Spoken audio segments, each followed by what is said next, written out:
Salut tout le monde, aujourd'hui on va parler de l'épisode 8 de Dandadan qui regroupe les chapitres 18, 19 et 20 du manga. Alors tout est super bien respecté, on a même droit à des petits rajouts. Je parle notamment de la discussion entre Ayase et Arya au tout début, quand elles se chamaillent en tournant autour de la table. Les textes de leur discussion qui s'affichent autour de l'écran et qu'elles envoient valser à coups de baguette, moi j'ai trouvé l'idée génialement drôle. On a aussi un petit rajout sur le compliment d'Aira quand elle dit à la grand-mère qu'elle est beaucoup trop jeune et jolie pour être la grand-mère d'Ayase. Dans ma mémoire, dans le manga, je crois qu'elle dit qu'elle est juste trop jeune. Elle dit pas qu'elle est trop jolie. Mais à vérifier. Du coup, la grand-mère qui se met du côté d'Aira avec des compliments pareils, c'est forcé et c'est excellent. Le fait, franchement, de retrouver ce côté humour après un moment dramatique comme on a vécu avant, ça permet de vider la soupape émotionnelle et franchement, ça fait du bien.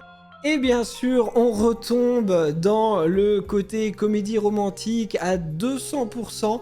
Avec Aira qui commence à ressentir des choses pour Takakura juste parce qu'il lui a répondu un truc banal en plus. Mais la fille qui est complètement à l'ouest, Ayase qui va être témoin après d'une scène qui, sortie de son contexte, prête totalement à quiproquo. On tombe complètement, effectivement, dans la comédie romantique avec le triangle amoureux qui est en train de se mettre en place.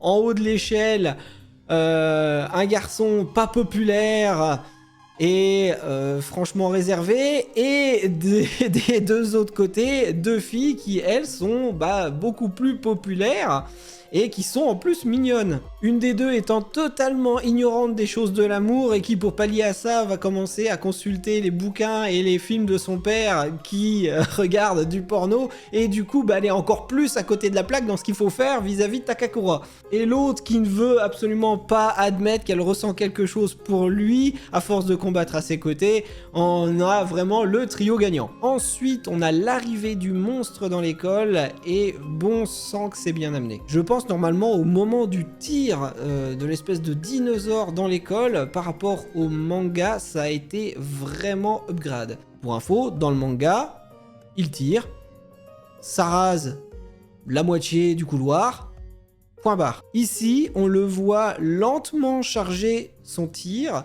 puis arrive le laser, et c'est topissime.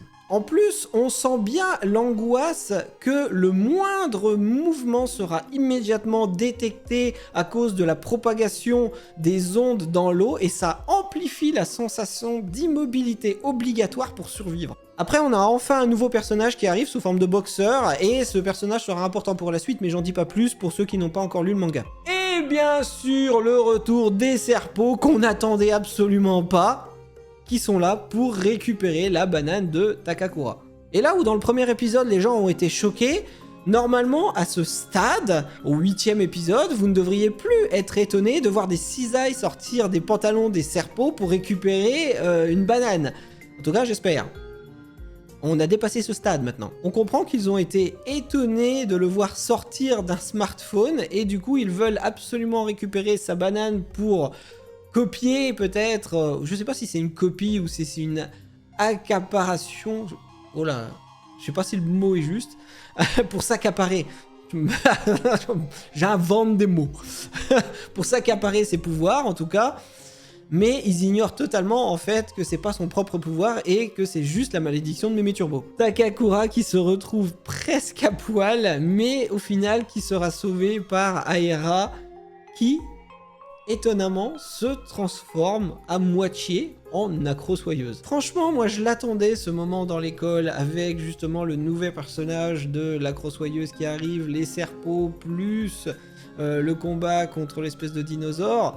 Vraiment, vraiment j'ai hâte parce que je sais ce que ça vaut et j'espère vraiment que ça sera tout aussi bien en anime. En tout cas, pour le moment, c'est bien parti. Le combat qui va suivre va être génial si on suit la trame du manga, et le mélange combat-humour sera un vrai régal, mais j'en dis pas plus. Conclusion, un épisode encore réussi, une vraie fidélité à l'œuvre, le manga est respecté, on a même des ajouts, qui embellissent le truc, je trouve, comme à l'épisode 7. Là, à l'épisode 8, c'est la même chose.